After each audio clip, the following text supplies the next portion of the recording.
Na primeira parte da aula, fizemos uma breve introdução sobre o estudo de lentes esféricas. Vamos agora aprender a determinar imagens graficamente. Para definir os elementos de uma lente esférica, vamos nos basear na lente biconvexa, cujo perfil está representado a seguir. Denominamos face 1 aquela em que o raio de luz incide e face 2 aquela da qual ele emerge. Repare, contudo, que qualquer face pode ser a face 1 ou a face 2, uma vez que a luz pode vir da esquerda ou da direita. Pelo princípio de reversibilidade da luz, o efeito que a lente produz na trajetória da luz não depende do lado pela qual a lente é utilizada. O centro e o raio da calota esférica que contém a face 1 são o centro de curvatura C1 e o raio de curvatura R1. Analogamente, definimos C2 e R2. Quando uma face for plana, admitimos que o seu raio de curvatura é infinito. A reta S, que contém os centros 1 e 2, é o eixo principal da lente. Sua intersecção com as faces da lente define os vértices V1 e V2. E toda lente possui um centro óptico, que pode ou não pertencer à lente, ponto pelo qual todo raio de luz passa sem sofrer desvio. Temos aí os principais elementos de uma lente esférica que serão importantes para o seu estudo. Porém, para o estudo matemático de lentes esféricas, nós precisaremos fazer algumas considerações de modo a obter um modelo físico. Considerando que P represente um ponto-objeto, dele emergem vários raios de luz que, ao atravessar a lente, convergem formando não um ponto, mas uma superfície de pontos, que denominamos cáustica. Dizemos então que a lente não é estigmática, não formando, portanto, imagens nítidas. Por essa razão, estudaremos somente as situações nas quais uma lente pode ser considerada estigmática, situações essas em que são válidas as chamadas condições de estigmatismo. Primeira, as lentes devem ser delgadas, isto é, lentes finas, nas quais a espessura é desprezível em relação às distâncias consideradas. Isso significa dizer que a espessura da lente é muito pequena quando comparada com as distâncias e os tamanhos dos objetos e imagens. Segunda condição, os raios incidentes devem ser paraxiais, ou seja, devem ter uma pequena inclinação em relação ao eixo principal. Em outras palavras, o ângulo de abertura dos raios considerados será relativamente pequeno, geralmente algo em torno de 10 graus. Na aula de espelhos esféricos, eu abordei esse assunto com maiores detalhes, recomendo assistir. Essas condições de estigmatismo permitem a representação simbólica das lentes delgadas, como nós podemos observar nas figuras. Observe que as lentes delgadas podem ser representadas como segmentos de reta. Lentes convergentes, de bordas finas, serão identificadas com setas para fora, enquanto que as lentes divergentes, de bordas grossas, são representadas com setas para dentro. Vale notar que a direção das setas acompanha a curvatura das faces. Poderemos agora estudar os chamados raios notáveis para as lentes esféricas delgadas. Veremos que eles são bem parecidos com aqueles já estudados nos espelhos esféricos. Em lentes convergentes, observa-se que raios de luz incidindo de forma paralela ao eixo óptico principal são refratados e convergem todos para um mesmo ponto. Esse é o foco da lente, como já mencionado. É importante notar, contudo, que uma lente possui dois focos, um para cada lado ou um para cada face. O ponto que está sendo representado por F é chamado de foco-objeto, enquanto que F' é denominado de foco-imagem da lente.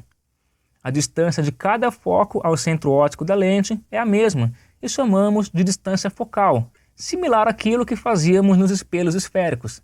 Para lentes divergentes, observa-se que raios que incidem paralelos ao eixo principal, ao serem refratados pela lente, divergem de um mesmo ponto, que é também o foco da lente. Novamente, temos dois focos, porque podemos ter incidente de luz pela esquerda ou pela direita.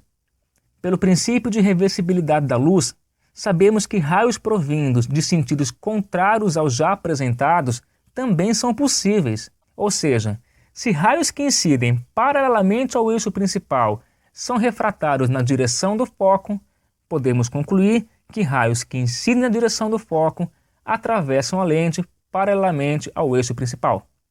Isso é válido para qualquer tipo de lente. Só é necessária uma atenção especial com as lentes divergentes, uma vez que, sendo o foco virtual, os raios não incidem diretamente sobre os focos, mas os seus prolongamentos sim. Caso ainda houver alguma dúvida, recomendo analisar as imagens com bastante atenção para perceber as diferenças sutis entre os casos apresentados. Além disso, o que foi apresentado na aula 3 de espelhos esféricos continua sendo válido e útil. Por fim, também é importante notar que todo raio de luz, ao passar pelo centro óptico, refrata sem sofrer desvio. A situação é idêntica tanto para lentes convergentes quanto para lentes divergentes. Resumidamente, esses são os 3 raios notáveis que nós utilizaremos para determinar graficamente a imagem conjugada ao objeto por uma lente esférica. Vamos continuar?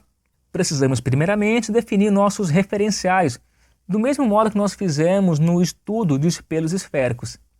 Porém, é importante notar que utilizaremos referenciais diferentes para objetos e para imagens, uma vez que as lentes podem ser utilizadas de qualquer lado. Comecemos com o referencial para os objetos. O eixo das abscissas horizontal é o eixo principal S, orientado no sentido oposto ao da luz incidente, com a origem no centro óptico. O eixo vertical das ordenadas é orientado para cima. Em outras palavras, teremos valores positivos acima e à esquerda, enquanto que à direita e abaixo os valores serão negativos. Para imagens, o eixo das abscissas passa a ser orientado no mesmo sentido da luz incidente, enquanto que a orientação das ordenadas continua sendo para cima. Ou seja, nós apenas alteramos os sinais na horizontal, obtendo valores positivos para a direita e negativos para a esquerda. De um modo geral, no eixo horizontal, os sinais indicarão a natureza de algo, real para positivo e virtual para negativo. No eixo vertical, os sinais indicam a orientação. Positivo representa direito e negativo indica invertido.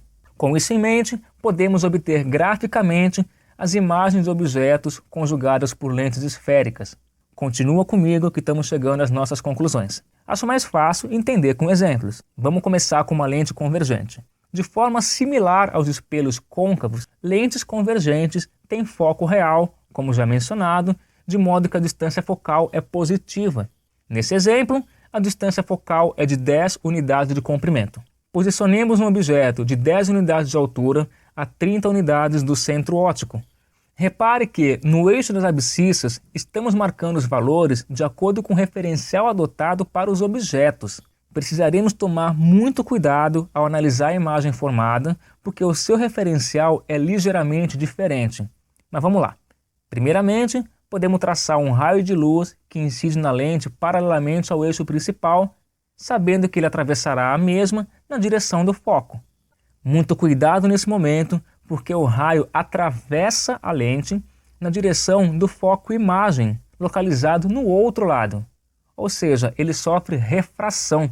É bastante comum o aluno se confundir nessa hora e desenhar um raio de luz que volta na direção do foco que se localiza do mesmo lado, ou seja, que reflete. Repare que são situações bastante distintas, mas facilmente confundíveis, então é importante praticar essa ideia. Vamos traçar também um raio de luz que incide na direção do centro óptico e refrata sem sofrer desvio. Vemos então que os raios refratados se cruzam em um ponto. Esse é o ponto imagem, conjugado pela lente, do ponto objeto correspondente à extremidade superior da vela, o nosso objeto de estudo. Mesmo que apenas 2 raios de luz sejam suficientes para a determinação gráfica, vamos traçar mais um só para confirmar, incidindo na direção do foco objeto e sendo refratado de forma paralela ao eixo principal. Temos, portanto, uma representação da imagem que, conforme notamos, é real, invertida em relação ao objeto e menor do que ele. Novamente, vamos enfatizar. Veja que a imagem se localiza na posição -15 no referencial dos objetos. Como já dito anteriormente, o referencial das imagens no eixo horizontal é oposto ao dos objetos. Em outras palavras, a posição da imagem no seu referencial é positiva, mais 15 unidades. E o fato da posição da imagem ser positiva indica a sua natureza, real. Num segundo exemplo, se aproximarmos o objeto Localizando agora entre o foco e o centro óptico, observaremos um outro tipo de imagem se formando. Mostraremos isso traçando primeiramente um raio incidindo paralelamente ao eixo principal e refratando na direção do foco-imagem, e traçaremos também um raio na direção do centro óptico que segue a sua vida normalmente sem sofrer desvio. Observe que agora os raios refratados não se cruzam, os seus prolongamentos, porém, sim. No referencial dos objetos, essa posição teria sinal positivo. Contudo, de acordo com o referencial adotado para as imagens, vemos que a posição da imagem é negativa. Concluímos assim que forma-se uma imagem virtual, direita em relação ao objeto e maior do que ele. Novamente, compare os referenciais adotados para o objeto e para a imagem e faça as suas conclusões. Por fim, no caso de lentes divergentes, o foco passa a ser virtual e, portanto, a distância focal é negativa. Vamos posicionar o mesmo objeto a 20 unidades de distância. Traçamos um raio que incide paralelamente ao eixo principal. Ele atravessa a lente na direção do foco-imagem. Muito cuidado nesse momento, porque, como nós mostramos algumas vezes, ao refratar, o raio diverge do foco. Em outras palavras, ele se afasta do eixo principal e o seu prolongamento passa pelo foco-imagem localizado do mesmo lado. Compare essa situação com o que ocorre com lentes convergentes e repare nas diferenças entre os fenômenos. Vamos traçar também um raio que incide na direção do foco-objeto. Novamente, é importante reparar que agora, diferentemente da situação anterior, o foco se localiza do outro lado, uma vez que se trata do foco-objeto.